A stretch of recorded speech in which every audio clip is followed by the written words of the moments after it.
सॅटेलाइटची होतो, आपण सगळं डिजिटलाइज करणार आहोत, तर त्यासाठी असं खुलं वातावरण पत्र नेहमी देतात साहेब. जिल्हाधिकारी साहेब बाहेर यायला तयार नाही तर जिल्हाधिकाऱ्यांना फोन लावा म्हणा पाहिजे. त्यांनी बाहेर येऊन निवेदन दिलं पाहिजे. हे हजारो लोकांची तिथं आले आता त्यांना फक्त त्यांचे जिल्हाधिकारी त्यांच्या गेट समोर आम्ही बसले आहोत, आंदोलन करून आलो. त्यांनी फक्त इथे येऊन आमच्याशी बोलावं, कारण की त्यांनी त्याची व्हिजिट देतो म्हटलं, व्हिजिट नाही दिली. यांचे कोणी अधिकारी नाही आले. त्या लोकांनी आपल्या हाताने काय सामान काढला, उपाशी आहेत लोक, काही व्यवस्था नाही पुरवली या लोकांनी. हा कारदा म्हणजे भंडाऱ्यावरून 2 किलोमीटर आतमध्ये कारदा. हो, आणि या जिल्हाधिकाऱ्याची बदली झालीच पाहिजे. तो साहेब तात्काळ बदली झाली पाहिजे. हो,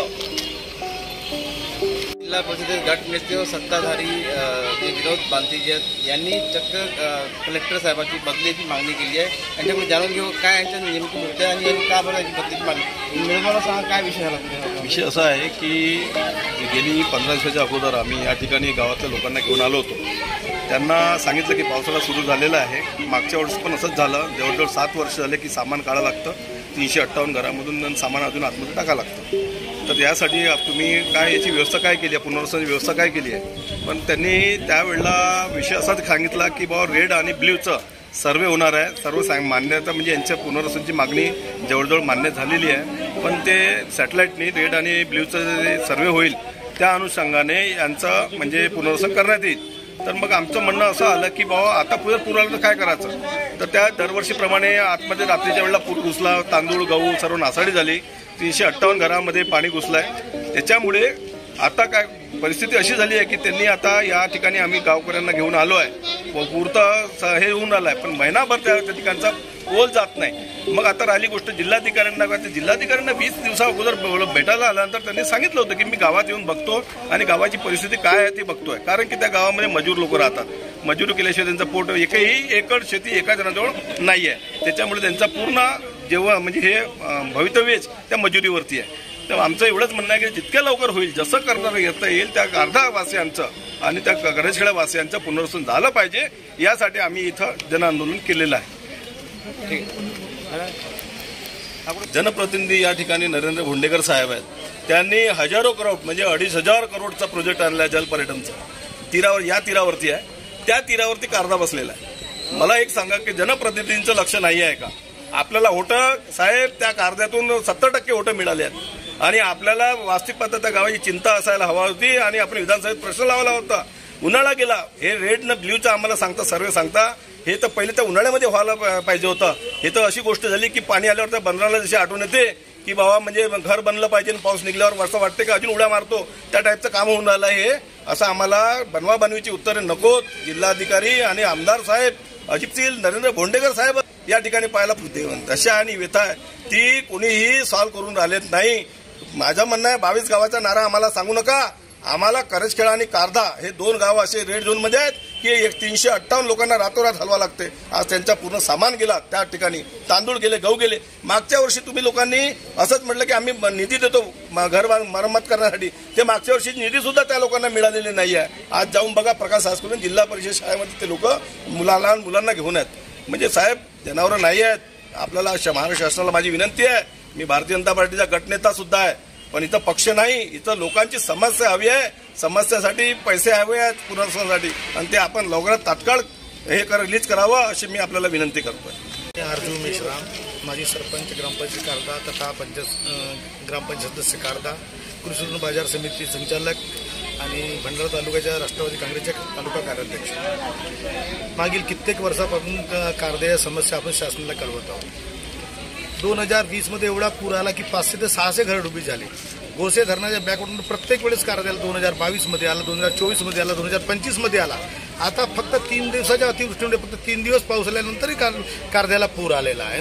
30च्या जवळपास घरं आमचे बाधित झालेले आहेत. त्यांना आम्ही स्थलांतरित केले. ठीक आहे, स्थलांतरित केले, आज स्थलांतरित केले, पण वारंवार किती स्थलांतरित करायचे. शासनाला आपण वारंवार पत्रव्यवहार करतो. आज भंडारा शहरासाठी प्रोटेक्शन वॉल तयार केलेली आहे. प्रोटेक्शन वॉल तयार केली त्याच्यामुळे भंडारा शहरात पाणी राहत नाही. भंडाऱ्यात पाणी राहू नये म्हणून त्यांनी पंप हाऊस तयार केले. पंप हाऊस तयार केले मग सर्वच्या सर्व पाणी जाते कुठे. कारद्या नदीला आणि त्याचा फटका कुणाला बसतो. फक्त आणि फक्त कारद्याला. पहिल्या स्तरावर अतिसंवेदनशील मध्ये कारदा गाव आहे. म्हणून शासनाला आमची विनंती आहे की कारदा गावाच्या पुनर्वसन लवकरात करा. आता 2 दिवसाचा पाऊस होता, 3 दिवसाचा पाऊस होता, 5 ते 7 घर पडले आहेत. ते एका मुलाच्या पाय पण तुटलेला आहे, त्याचे पंचनामे केले आहेत. मागच्या वर्षी पंचनामे केले, त्याचे पैसे अजूनपर्यंत शासनाने दिलेले नाही. आता पंचनामे होतील, याचे पैसे केव्हा येतील हे माहीत नाही. म्हणून मला शासनाला एकच विनंती आहे की कारदा गावचे पुनर्वसन करावं. जो जलपर्यटनचं काम सुरू आहे तो तशाच ठेवावं. पहिले जलपर्यटनचे काम बंद करावे आणि कारदा गावचे पुनर्वसन करावं. जर हे असे जलपर्यटनचे काम बंद करणार नाही आणि आता याच्यानंतर समजा 2 दिवसांनी 4 दिवसांनी पूर येईल किंवा काही येईल तर आमचे कारद्याचे स्थानिक लोक गावातून किंवा त्या पुराच्या ज्या घरात आहेत तशाच पसीत राहतील, निघणार नाही. जलसमाधी होईल तरी चालेल. मग याची प्रशासनानं शासनाने दखल घ्यावी.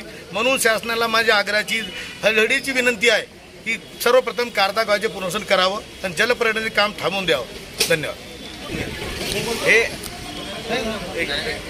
हे आहे सत्ताधारी सत्ताधारी घटनेचे आणि कार्यकर्त्याची मागणी.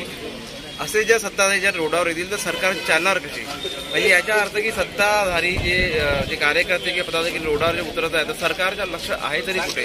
हे जे 22 गावाचे जे अजूनपर्यंत जे समस्या आहे आजच्यापर्यंत तात्काळ म्हणजे जे मार्गी का निघत नाही याच्याकडे प्रशासन का दुर्लक्ष करते आणि या अधिकाऱ्यावर बडगा केव्हा पडणार, हे प्रशासन केव्हा जागृत होणार, हे सर्व प्रश्न हे सर्व नागरिक विचारत आहेत. मी अजय मिश्रा, राकेश शामकोसर, भंडारा.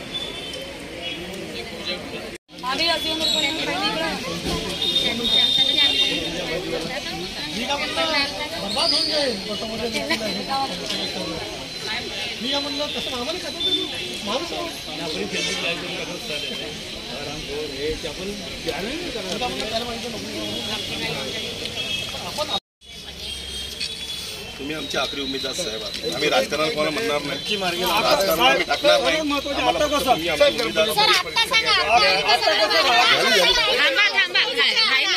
सांगा तुम्ही किती दिवस तकलीफीत राहतील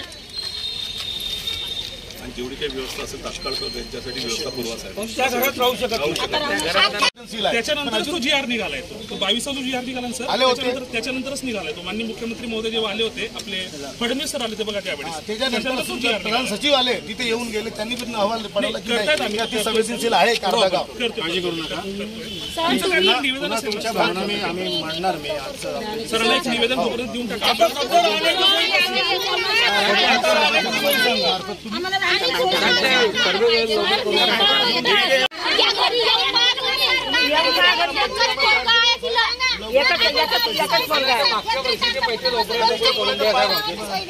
तहसीलदार प्रांतानं ते पण मागच्या वर्षीचे पैसे मिळाले तर कमीत कमी ते दुरुस्ती करतील. आता हे पंचनामे सुरूच आहेत नवीन.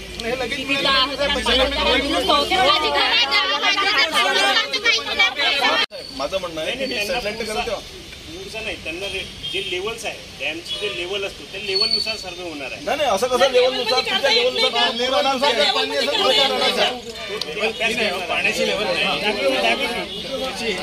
245 जो काय तुमची लेवल आहे